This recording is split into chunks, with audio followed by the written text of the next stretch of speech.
સૌરાષ્ટ્ર યુનિવર્સિટીમાં 2 વર્ષથી પીએચડી ની પ્રવેશ પરીક્ષા લેવાનું બંધ થયું હતું।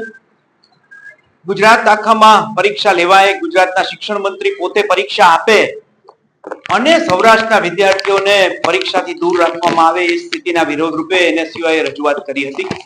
એનએસયુઆઈએ વારંવાર આ રજૂઆત કરી છે કે પરીક્ષા લેવાવી જોઈએ। દરમિયાન રજૂઆત વખતે હાજર રહેલા કેટલાક લોકો પૈકી એક આક્ષેપ કરવામાં આવ્યો। સૌરાષ્ટ્ર યુનિવર્સિટીમાં ખૂબ મોટી સંખ્યામાં માર્ગદર્શકો છે, ખૂબ મોટી સંખ્યામાં વિદ્યાર્થીઓ પીએચડી નું કાર્ય પૂરું કરે છે। કોઈક વખત ચોક્કસ આવા આક્ષેપો થયા છે ભૂતકાળમાં। યુનિવર્સિટીના ધ્યાનમાં આવતા કડક પગલાં પણ લેવાના છે। અધ્યાપકોને છૂટા કરવા સુધીના પગલાં સૌરાષ્ટ્ર યુનિવર્સિટીમાં લેવાયા છે। ક્યાંક એવું ધ્યાનમાં આવે કે આવી ફરિયાદ સમયસર સમય મર્યાદામાં થઈ હોય તો ચોક્કસ યુનિવર્સિટીએ તરત જ એના પગલાં લીધા હોય। આ વખતે જે આક્ષેપ હતો એ ભૂતકાળનો હતો। કુલપતિ સાંભળતા હતા ત્યારે એમણે આ આક્ષેપને ગંભીરતાથી લઈને સમગ્ર બાબત યુનિવર્સિટીની ઇન્ટરનલ કમ્પ્લેન્ટ કમિટી આની માટેની જ છે, એને મોકલી અને આ કાર્યવાહી કેવી રીતે થઈ, શા માટે થયું એની તપાસ કરાવવાની જરૂરિયાત હતી। પરંતુ મને એમ લાગે છે કે કોઈ પણ પ્રકારના આવા આક્ષેપને કારણે યુનિવર્સિટીની પ્રતિષ્ઠા, માર્ગદર્શકોની વિશ્વસનીયતા ખરડાતી હોય છે।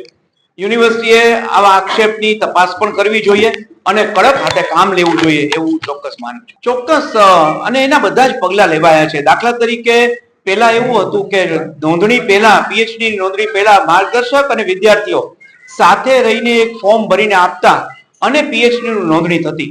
હવે પ્રક્રિયા બંધ થઈ ગઈ। અત્યારે માર્ગદર્શક અને વિદ્યાર્થી પીએચડી ની નોંધણી થઈ ગયા પછી પહેલી વખત મળતા હોય છે। ત્યાં સુધી માર્ગદર્શક અને વિદ્યાર્થીની મુલાકાત પણ નથી થતી હોતી। એનો અર્થ એવો થયો કે પીએચડી ના પ્રવેશમાં માર્ગદર્શકની કોઈ સીધી ભૂમિકા નથી। એની ડીઆરસી છે, ડીઆરસી માં નક્કી થાય કયા માર્ગદર્શક ફાળવવામાં આવે છે અને ત્યારબાદ પ્રવેશ મેળવે છે। એનો અર્થ એવો થયો કે પીએચડી ના પ્રવેશમાં કોઈ પ્રકારની આવી ગેરરીતિ થઈ શકે એવું નથી। પરંતુ જ્યારે કોઈ વિદ્યાર્થી આક્ષેપ કરતા હોય ત્યારે એવું પણ માનવાને કારણ નથી કે બધું જ સમૂહ સૂત્રું હશે, પણ ક્યાંક આક્ષેપ હોય તો ચોક્કસ એ દૂર થવા જોઈએ, એની તપાસ થવી જોઈએ અને વિદ્યાર્થીઓને પૂરા વિશ્વસનીયતા જળવાય એની યુનિવર્સિટીએ પ્રયાસ કરવો જોઈએ। એમાં 2 વસ્તુ છે કે બધા જ વિદ્યાર્થીઓને એક જ પરીક્ષામાં પ્રવેશ આપી દેવામાં આવે, એનું 3 થી 4 વર્ષ કામ ચાલે તો પછીના 2 વર્ષ સુધી ભાગ્યે જ કોઈ વિદ્યાર્થીને પ્રવેશ મળે।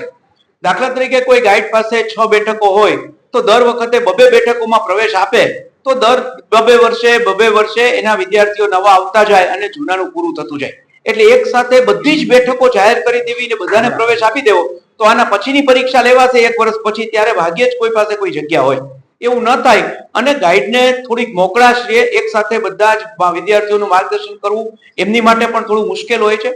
એવું ન થાય માટે આવું કરતા હોય છે। ઘણા વહીવટી પ્રશ્નો છે ગાઈડશીટ પાછી આપી દેવાના।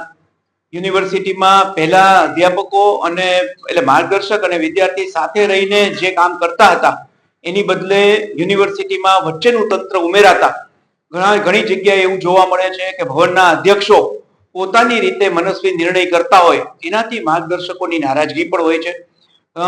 જે માર્ગદર્શકનો વિષય હોય સંશોધન કરાવવાનો એ વિષય સિવાયના વિષયના વિદ્યાર્થીઓને ફાળવવામાં આવે।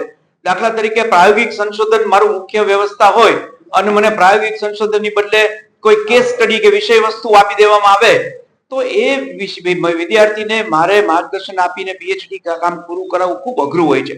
આવી ઘટનાઓને કારણે માર્ગદર્શકશ્રીઓ નારાજ પણ હોય છે અને યુનિવર્સિટીમાં કેટલાક માર્ગદર્શકો પોતાનું ગાઈડશીટ પાછી આપતા હોય। હું એવું માનું છું કે મહદઅંશે આવી આક્ષેપો સાચા નથી હોતા, ક્યાંક હોય પણ છે અને જ્યાં હોય છે ત્યાં યુનિવર્સિટીએ કડક હાથે કામ લીધું છે। દરેક વિદ્યાર્થીઓને આવો અનુભવ પણ નથી થતો અને દરેક માર્ગદર્શકો માટે આ વાત પણ સાચી નથી।